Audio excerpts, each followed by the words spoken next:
আসসালামু আলাইকুম বন্ধুরা, আপনারা সবাই কেমন আছেন? যার যার অবস্থান থেকে ভালো আছেন। আমি আজকে নতুন একটা রেসিপি নিয়ে আসলাম, বাইম মাছ বোনা।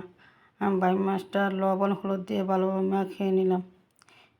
এবার চুলাতে করে বসে দিয়ে দিলাম সরিষার তেল। তেলটা গরম হয়ে গেলে মাছ দিয়ে দিব মাছ। যারা আমার চ্যানেলটি অলরেডি সাবস্ক্রাইব করে দিয়েছেন তাদেরকে জানাই অসংখ্য ধন্যবাদ। আর যারা নতুন বন্ধু আছে চ্যানেলটি এখনও সাবস্ক্রাইব করেন, চ্যানেলটি সাবস্ক্রাইব করে দেবেন আর পাশে থাকা বেল আইকন বাজিয়ে দেবেন। পরবর্তী ভিডিও ছাড়ার সাথে আপনার কাছে নোটিফিকেশন পৌঁছে যাবে। এই যে মাছগুলো আমি উল্টে পাল্টে নেব। এই ভিডিওটি দেখতে দেখতে যারা এই পর্যন্ত চলে এসেছেন একটা লাইক দিন, একটা লাইক দিয়ে ভিডিওটি কন্টিনিউ করে দেখবেন। এবার মাছগুলি ভাজা হয়েছে, আমি নামিয়ে নেব। এবার দিয়ে দিলাম পেঁয়াজ। পেঁয়াজটা আমি আস্তে আস্তে ভালোভাবে ভেজে নেব।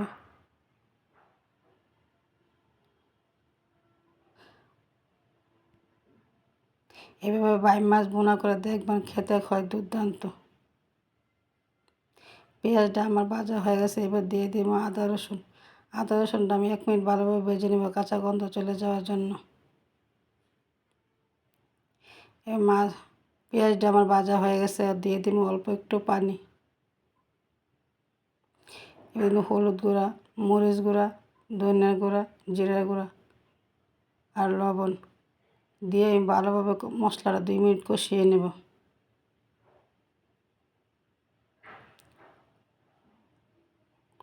এবার মশলাটা কষানো হয়ে গেছে, এবার দিয়ে দেবেন টমেটো কুচি। টমেটো দিয়ে আমি আবার ভালোভাবে 2 মিনিট কষিয়ে নেব। মশলাটা কষানো হয়ে গেছে, এবার দিয়ে দেবো মাছটা দিয়ে ভালোভাবে আমি একটু নেড়ে চেড়ে ভেজে নেব শুকনো শুকনো। এবার দিয়ে দেবো একটু পানি। এবার দিয়ে দেবেন ধনিয়া পাতা কুচি। এবার ভালোভাবে নেড়ে চেড়ে মাছটা হয়ে গেছে, নামিয়ে নেব। দেখেন কত সুন্দর কালার হয়ে এসেছে। এবার আমি এটা বাড়িতে উঠিয়ে রাখব। গরম ভাতে জাস্ট জমে যাবে। একবার এইভাবে ট্রাই করে দেখবেন।